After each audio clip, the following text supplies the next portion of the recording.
there's clearly no international community whatsoever, right? I mean, there's some form of international law that we've lived through it, hardly ever implemented since Second World War. Europe was an architect or part of the effort to establish these concepts because Second World War, in fact, took place in Europe more than anywhere else.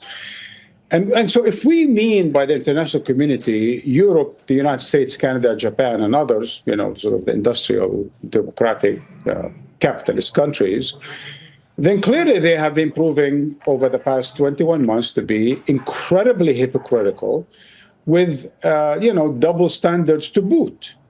We see how they took a position on Ukraine. We saw how they took the position on Gaza.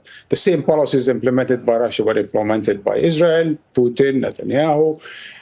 The Europeans respond in one form to Ukraine, another form to Gaza. We've seen that happening again and again and again.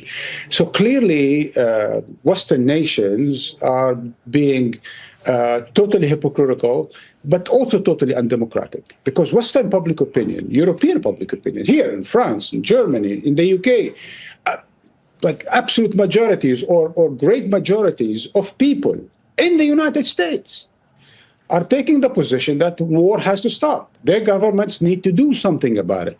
Not talk about recognition of a Palestinian state, not talk about we need to talk sense into the Israelis, not boast as Kaya Kalas just boasted of, reaching a historic deal with Israel about letting food aid in. And we know it's all humbug because they won't take a stand on the simplest of matters. So really, once and again, not only the people in Gaza are being betrayed by so-called international community, international law, Western countries that pretend to stand for something, what we see is that they themselves, Westerners notably, but also other developing countries who are not doing anything, towards that other than talk, we're seeing them betray their own self, their own principles, their own values, their own democratic institutions.